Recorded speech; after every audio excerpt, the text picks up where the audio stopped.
전북 브리핑입니다. 지난 12일 오후 3시 50분쯤 남원시 식정동의 한 2차로를 달리던 버스가 트럭을 들이받아 승객 6명이 다쳤습니다. 전북 소방본부 등에 따르면 남원역에서 지리산 정령치를 순환하는 버스가 주차된 1톤 트럭을 들이받아 승객 6명이 경상을 입고 인근 병원으로 이송됐는데요.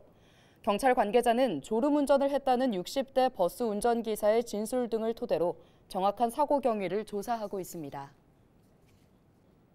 국민의힘 전북도당은 더불어민주당 김윤덕 국회의원을 향해 새만금 사업 정상화를 위해서는 삭발도 단식도 아닌 사퇴가 답이라고 주장했습니다.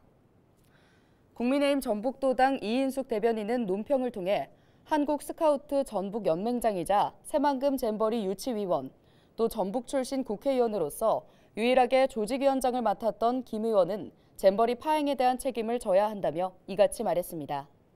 그러면서 전북 도민 누구라도 현 사태에 대한 책임을 정부에 물을 수 있지만 김 의원만은 그럴 수 없다며 성찰과 반성 대신 삭발 흉내내는 일은 새만금 사업에 대한 도민 염원을 나락으로 희화화하는 일이라고 밝혔습니다.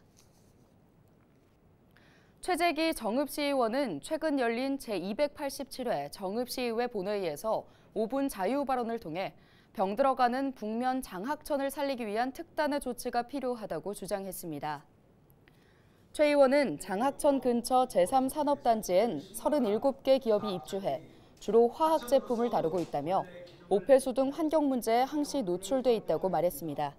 최 의원의 발언 직접 들어보시죠.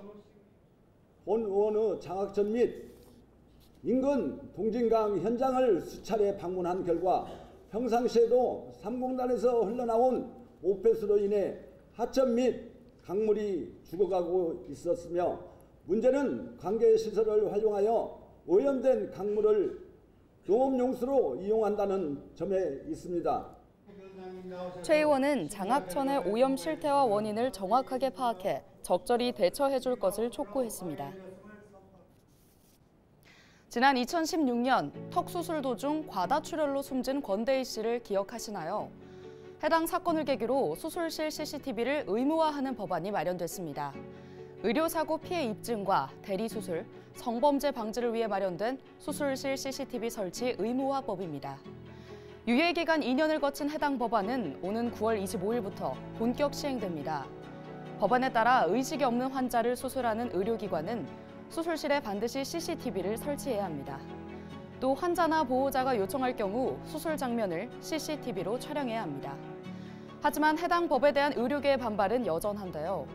의사단체는 CCTV가 의사와 환자 간 신뢰를 훼손시키고 의료진의 방어 진료를 유발하며 의료인의 기본권을 침해한다는 이유로 반대 목소리를 높이고 있습니다. 뿐만 아니라 CCTV 설치 비용을 누가 지원하느냐와 관련해서도 여론이 뜨겁습니다. 법 시행이 코앞까지 다가온 지금까지도 애매한 규정과 너무 많은 예외 조항에 의료진과 환자 모두 혼란스러운 상황인데요. 이에 보건복지부는 논란을 줄이기 위해 곧 세부적인 수술실 녹화 운영 지침을 마련하겠다고 밝혔습니다. 이 CCTV 설치가 의료진과 환자 간 신뢰를 높일 수 있도록 합리적인 방안을 모색해야 할 시점입니다.